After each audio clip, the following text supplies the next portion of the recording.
kedua tentang seorang artis si Tati Bagus yang juga cerai oleh istrinya Ambil Risi.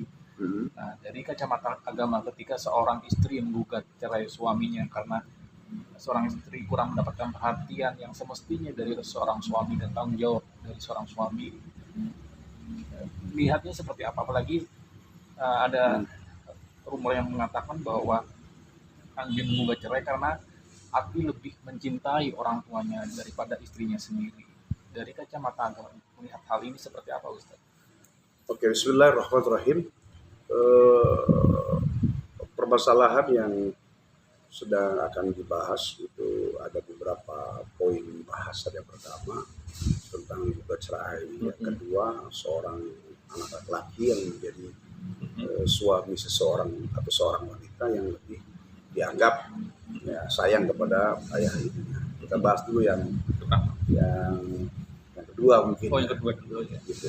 Jadi ada ungkapan dari ulama itu, anak perempuan itu milik laki-laki yang menikahinya.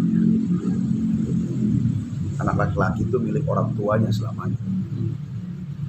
Bedanya itu. Kita punya anak perempuan, itu usia kita bersama dia tuh ya, kalau dia menikah umur 20 tahun berarti cuma 20 tahun. Karena kalau sudah diambil laki-laki yang menikahinya, orang tua udah punya hak. Cuma dua, mendoakan, menasihati. Gak boleh ngatur, gak boleh nyuruh. Maka manfaatkanlah kebersamaan orang tua kepada anak perempuannya karena hidupnya terbatas. Meskipun dia rumahnya sebelah rumah orang tuanya. Ya. Mau jauh mau dekat, kalau sudah anak perempuan dinikahi sudah. Kenapa kamu masalah tahu suami itu? Sudah, coba baik-baik. Nggak boleh dipanasin. Suami kamu memang nggak bener. Orang tua kami perempuan itu nggak boleh. Gitu. Bahkan disebutkan orang tua yang ingin anak perempuannya itu sakinah dan seorang wanita yang ingin orang tuanya masuk surga, cukuplah dengan taat kepada suaminya. Maka orang tua perempuan itu akan masuk surga karena ketaatan istri kepada suami, ketaatan anaknya kepada suami. Jadi beda dengan laki, meskipun udah punya istri, mau kayak apapun istrinya, seperti apapun istrinya, tetap anak laki-laki milik bapak ibunya. Orang tuanya itu punya hak, tidak hanya mendoakan, tidak hanya menasih, bahkan boleh mengaturnya, ya, mendiktenya, tapi dengan syarat ya, menuju jalan yang baik dan benar. Itu nggak boleh dengan kezoliman. Menantunya atau anak perempuan daripada istri anak kita itu dia sudah baik, ternyata orang tuanya masih zolim juga, udah pisahkan aja, udah uangnya banyak-banyak, padahal sudah taat, sudah baik. Jadi ini juga ada hukuman dan konsekuensi sendiri orang tua yang zolim.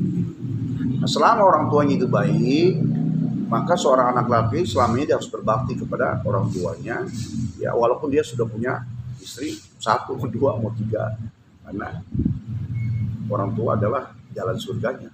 Jadi beda, ya. Dan jangan takut seorang istri itu, ya kalau banyak ngasih ke sana, nanti saya susah. Padahal tidak. Ya, secara hukum agama dari literasi dalil-dalil itu, ketika seorang suami itu dia memuliakan orang tuanya, kepada orang tuanya itu senang dan bahagia, doanya naik, maka Allah akan buka gerbang rezeki suaminya itu. Kalau suaminya berlimpah juga, maka yang senang dan bahagia terpenuhi juga istrinya juga. Gitu. Berbeda dengan perempuan. Ya, dia kalau mau ngasih apa ke orang tua sih sama suaminya. Kalau suami enggak gitu. Memang terkesan kayak agak jomplang, tapi itulah fitrahnya. Gitu. Tapi yang lebih bagus lagi adalah selalu komunikasi. Makanya di cross line dalam teknis ulama itu, kalau mau ngasih uang kepada orang tua istri, suaminya ngasih buat mama papa kamu, biar aku yang kasih mah. Gitu. Terus ketika buat orang tuanya, istrinya, Pak, buat mama papa biar aku yang kasih. Cross line. Gitu ya. Kalau di cross line begitu, ini secara teknis ya, ini masukan juga buat pengantin baru ya.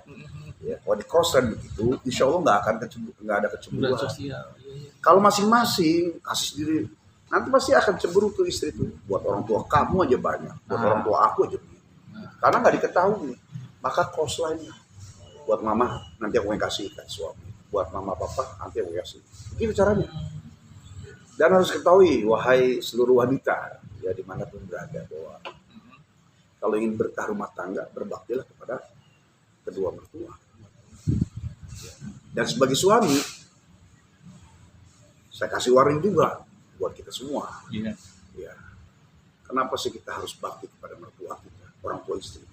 Walaupun tanggung jawabnya sudah pindah ke kita, orang tua perempuan nggak punya hak lagi ngatur. Tapi ingat, dari kecil istri kita dikandung oleh ibunya, dilahirkan, taruh di hidup mati, diurus, dididik, disekolahkan, dibesarkan, sudah besar ikhlas sampai kita ambil. Maka berterima kasihlah kepada orang tua istri kita. Berbaktilah kepada kedua mertua juga. Gitu, dengan cara ya kita yang punya ini. Jangan sampai jomplang. Kalau hanya yang dibela ada orang tua, tadi saya sampaikan bahwa ya orang tua adalah suami adalah milik orang tuanya. Tapi jangan lupa ada harus terima kasih kepada orang tua perempuan atau mertua kita, ya, dari istri kita. Orang tua dari istri itu adalah mertua kita. Ucapan terima kasih, kenapa? Terima kasih ya Mas sudah membesarkan, kemudian sudah dewasa saya ambil, terima kasih gitu. Jadi ada ucapan syukur kepada Allah, terima kasih pada manusia, itu yang buat berkah.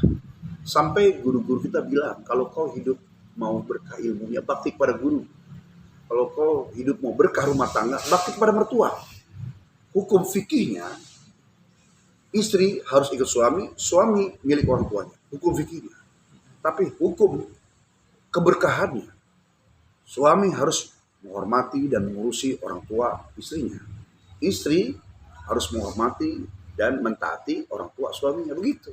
Baru berkah rumah tangganya. Jadi, nggak jomplang. Walaupun hukum fikihnya itu istri harus ikut laki mau ke ujung sumur ke dasar gitu. Ya, karena perintah yang harus taati ketimbang orang tua kandungnya sendiri adalah suaminya. Suaminya adalah Tuhannya.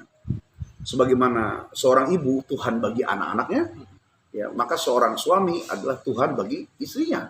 Tapi jangan lupa kalau bicara berkah, ingin memang berkah rumah tangganya, maka hendaknya seorang suami memuliakan kedua orang tua istrinya, sebagaimana seorang istri selalu memuliakan kedua orang tua suaminya. Baru berkah rumah tangga. Gitu. Kalau bicara hukum memang ya fikihnya tadi, ya, orang tua suami yang harus terus gitu. Tapi jangan lupa istri juga punya hati, punya rasa. Belum lagi dia iman yang harus dibimbing ketika belum diajari. Karena yang ngajari istri kan suami. Nggak diajari, nggak dididik, nggak dikasih tahu dan nggak dikasih paham bahwa saya ini harus bakti kepada orang tua ya. Kamu ikut saya gitu. Nanti istri akan lemah imannya. Sehingga timbul akhirnya marah. Itulah yang terjadi mungkin ya. Sehingga akhirnya terjadi bahasan yang kedua adalah seorang istri menggugat karena dianggap suami itu tidak seimbang. Satu, yang kedua lebih sayang pada orang tuanya. Padahal itu wajib. Menafkahi, mengurusi, menghormati, memberi. Ya, orang tua laki-laki itu wajib gitu, bagi anak laki. Gitu. Perempuan ikut suami. Tapi jangan lupa kalau bicara berkah, ya, kalau suami juga nggak ngurus kedua orang, sudah mana dia nggak boleh langsung kepada orang tuanya, karena anak laki-laki yang jadi suaminya itu kepada orang tuanya, tapi suaminya ternyata nggak ngurusin. Ini juga adalah kejahatan secara nurani dan spiritual. Ya. Dia melihat, saya juga punya orang tua, saya ikut Anda itu, saya memilih.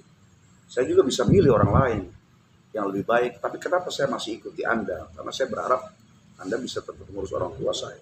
Saya mau berbuat baik harus ke Anda dulu, wahai suamiku. Ya, ternyata saya ikuti, ya, apa-apa saya bilang, ternyata orang tua saya juga nggak diurusin, kau hanya mengurus orang tuamu sendiri. Itulah yang terjadi. Wajar kalau secara umum perempuan pasti kecewa kemudian memilih pergi. Tapi jangan lupa, itu kan adabnya perempuan, adabnya laki-laki, adabnya perempuan ada dalilnya. Ya, bahkan guru saya menyebutkan dengan alasan apapun, sampai butuh ekonomi, kecemburuan, laki-laki atau suami yang berulang kali berbuat salah. Bahwa disebutkan orang yang meminta cerai dari suaminya itu tidak akan mencium aroma surga sedikit. Ini kan ilmunya perempuan, gitu. Jadi jangan mudah untuk meminta cerai. Ya, selama laki-laki itu saya bahasa, selama suami itu masih pulang, selama masih memberi nafkah sedikit banyak tinggal syukurnya. selama suami itu tidak main tangan, jangan pernah pergi dari kehidupan bersama suami. Karena kesolehan itu kekuatannya ada di istrinya. Bagaimanapun suaminya itu belum baik, ya tetap kuncinya di istrinya. Kalau istrinya soleh, lama-lama suami akan soleh. Sekarang kalau dibalik, suaminya soleh, istrinya enggak, celaka ini suaminya. Ya, negara saja keberkahan dan keselamatannya bergantung wanita soleha, apalagi dalam rumah tangga. Jadi walaupun suami itu belum baik, kalau memang istri itu mau menggunakan iman, bersabarlah, ya. Kemudian doakan suami agar Allah berikan kelembutan hati bahwa dia sadar kewajibannya tidak hanya orang tuanya yang sudah membesarkan dia dari kecil, sekarang sudah ada aku istrinya yang menjadi amanah dia juga.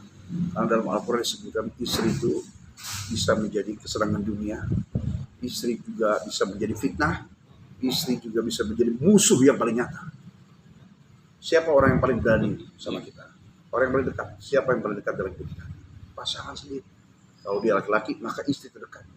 Ketika tidak amanah memberikan, maka dia akan mengeluarkan semua kekurangan itu di hadapan khalayak. Maka amanahlah kepada istrinya selama memang pernikahan itu secara umum layak memang diketahui banyak orang. Jadi nggak cukup modal cinta rumah tangga itu, harus ada ilmunya.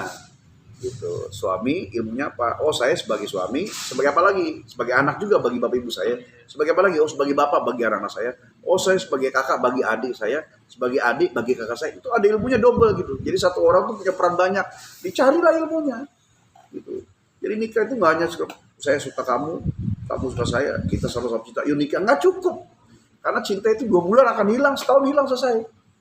Ya, cinta itu kan mencari kelebihan, mencari kesempurnaan, nggak bisa kurang.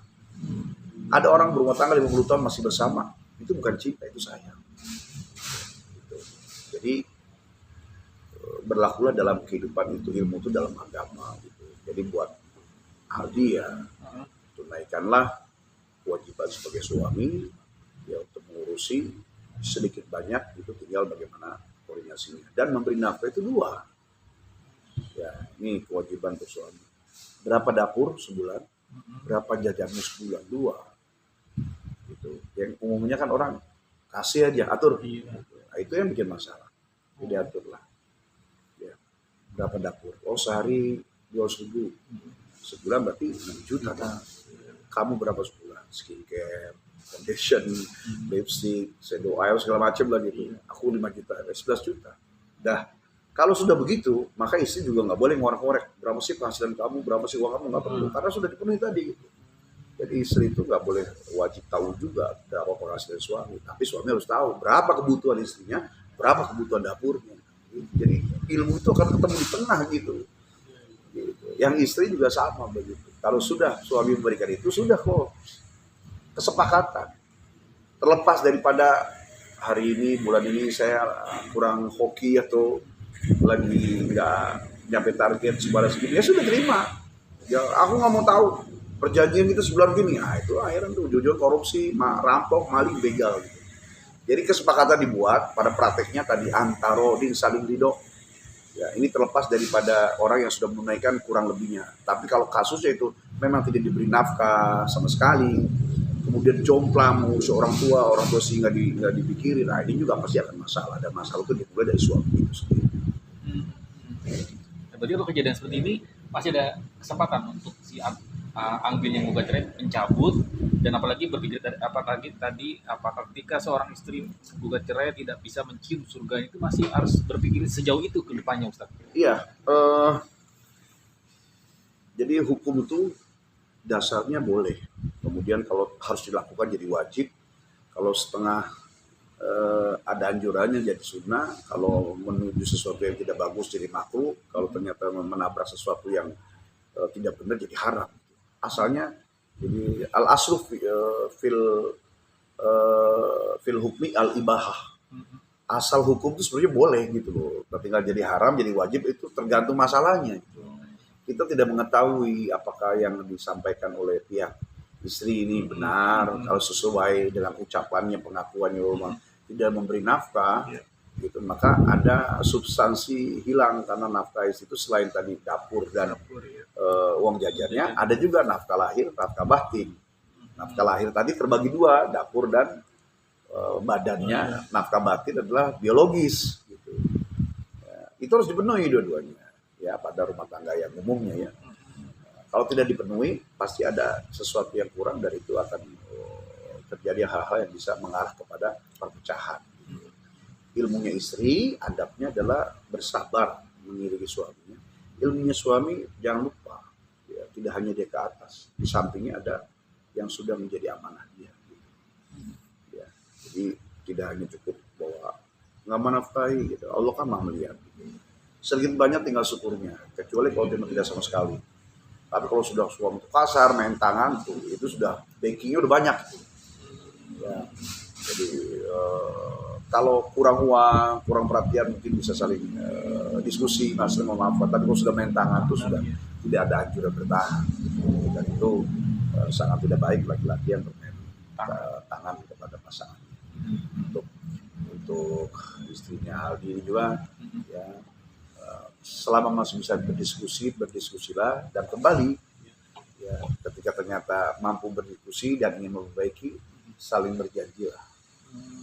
Jadi manusia itu kan begitu, harus diikat sama janji. Dan suami janji, saya tidak akan begini, dan saya akan begini. Istri juga saya begini. Kemudian ada warning, kalau tidak dilaksanakan, maka kita akan ngambil jalan apa. Ketika sudah dilakukan, kemudian ternyata masih terjadi, silakanlah mengambil sebuah keputusan. Jadi kunci-kuncinya dari ilmu itu harus dipenuhi dulu. Setelah dipenuhi, ilmunya tahu, posisinya, derajatnya tahu, ternyata memang nggak bisa juga, ya. Terutama pada hal ibadah, karena menikah itu ibadah.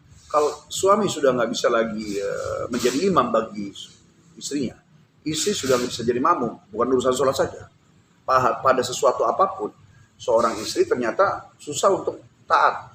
Suami sudah nggak bisa ngatur, nggak bisa mimpin, maka hilang tujuan daripada pernikahan itu sendiri. Kalau sudah begitu, maka cerai juga jadi ibadah. Ya, jadi suami bisa mimpin, istri bisa mengikuti. Selain bisa sholat bareng atau mungkin ibadah bareng, saling taat, saling memerintah. Gitu. Meskipun nggak punya anak, sudah tercapai tujuan pernikahan, pertahankan. Walau 30 tahun tidak memiliki keturunan. Anak 20 sekarang nih, tapi suami udah nggak mau mimpin, istri juga nggak bisa taat, segala macam. Pokoknya hilang tujuan beribadah, nggak ada itu imam makmum. Tidak ada itu istilahnya suami istri yang seperti harusnya memang saling mentaati, menghormati, udah seperti kawan, udah bukan seperti suami istri lagi sudah. Walaupun anak 20, ya, maka hilang tujuan pernikahan itu sendiri. Gitu. Maka cerai juga bisa menjadi ibadah. Makanya Islam melihat apakah benar yang disampaikan itu, ya, tidak menafkahi, lebih sayang ke sana. Itu ada pengertian baru diambil sebuah kesimpulan. Oke. Terakhir, apa pelajaran hidup yang bisa dipetik dari kasus ini dan menjadi apa terpaksa bagi diri kita juga? Ini sebuah mungkin pelajaran buat kita semua. Wudhu yang 3 menit ada ilmunya, sholat yang 10 menit pakai ilmu juga, puasa, haji, zakat, semua pakai ilmu. Ya, kullu man bi ghairi ilmin ya'malu a'malu mardatul tabab. Amal ibadah yang nggak pakai ilmu, ibadahnya ditolak dan diterima. Apa ibadah yang paling panjang dan paling besar pahalanya di hadapan Allah hidup-hidup ini? Pernikahan. Kalau yang 3 menit, 5 menit ibadah aja pakai ilmu, apalagi menikah. Maka sebelum menikah, setelah mengalami masa nikah, jangan pernah berhenti mencari ilmu. Gitu. Ini yang sering terjadi adalah rajin ngaji ke majelis, sudah nikah berhenti ngajinya. Ya, sementara dalam pernikahan itu bersatunya 2 hati, 2 pemikiran, 2 akal, 2 otak, 2 jantung. Ya, sendiri saja kita keteteran dengan hatinya, kadang galau gelisah, apalagi ada 2. Gitu. Maka ucapannya benar adalah saya nggak bisa ucapan seperti saya sama suami saya sehati. Nggak ada sehati. Hati tuh dia sendirinya berbolak-balik, apalagi disatukan nggak bisa. Yang benar kalimat begini, saya meskipun dengan suami saya berbeda hati, kami tapi saling memahami karena ilmu dan iman yang kami miliki. Begitu. Jadi nikah itu tidak harus sehati, tidak harus, tapi satu arah boleh, harus. Gitu. Maka suami cari ilmunya, istri cari ilmunya. Kewajibannya apa? Kuncinya adalah Suami jangan terus meminta hak dirinya, tapi tunaikanlah kewajiban dia. Ya. Istri jangan hanya meminta haknya terus, tunaikan kewajibannya sebagai istri. Maka secara otomatis akan terpenuhi masing-masing haknya. Gitu. Mana hak saya? Pasti berantem. Belum tunaikan kewajiban. Jadi buat Aldi dan pasangannya, dan buat seluruh pasangan ini, manapun berada, termasuk saya dan semua yang menyimak ya, tayangan ini, ya, tidak cukup hidup berumah tangga hanya lewat cinta. Kalimat mawaddah, sakinah, rahmah. Mawaddah itu mencari kelebihan yang indah-indah, yang sempurna, yang perfeksionis. Ya. Rahmah itu menerima kekurangan, memaafkan kesalahan, memaklumi semua ya kekurangan-kekurangan dan cacatnya. Dijaga. Kalau sudah ini mampu diterima, maka baru sakinah. Jadi sakinah itu belakang. Sakinah itu tenang. Ya, berasal dari kata sikin, pisau. Apa hubungannya dan korelasinya antara sikin, pisau dengan sakinah tenang? Rumah tangga sakinah bukan berarti rumah tangga yang punya masalah. Rumah tangga yang sakinah tetap punya masalah. Tapi setiap ada masalah dipotong. Duduk suaminya, duduk istrinya dan pihak terkait diselesaikan. Kemudian berjalan lagi, ada masalah lagi, potong lagi. Dan pada akhirnya kesuksesan hidup itu bukan orang yang memiliki rumah bertingkat, uang berlipat, mobil berkilat, istri atau suami yang memikat, bukan. Tapi mampu tenang dalam menjalani hidup. Punya uang, tenang, itulah kemenangan. Nggak punya uang, tenang, juga kemenangan. Jadi bukan tentang banyak atau sedikit uang, punya pangkat atau jadi rakyat, nggak ada urusan. Ketika mampu tenang, untuk menuju tenang itulah pahami ya bahwa semua ada ilmu. Setelah punya ilmu, terapkan dalam amal. Ya, kalau dia sebagai istri harus apa saja? Tugasnya adalah mentaati, melayani. Tugas suami, ya, memenuhi hak istri. Ada 5 hak istri. 1, makan. Kalau di Arab sehari sekali, di Indonesia sehari 3 kali. Yang kedua, pakaian. Minimal 4 dalam setahun. Ya, 2 hari raya, kemudian malam-malam ketemu, minimal 4. Nah, orang Indonesia sudah selesai tuh gitu, karena tiap bulan belanja kan. Yang ketiga, tempat tinggal. Mau kecil, besar, cash, ngontrak, kredit, yang penting ada. Yang keempat, pendidikan. Suami harus memiliki istri. Kalau dia nggak mampu, panggil guru datangkan ke rumah, ajari istri saya. Kalau ternyata nggak punya uang juga, bawa istrinya, serahkan kepada ustazah. Ya, tolong didik istri saya. Suami yang bayar. Jadi nggak cukup, mungkin dikasih rumah nggak cukup. Suami punya tugas mendidik istri. Yang kelima, perhatian. Nah, perhatian itu bisa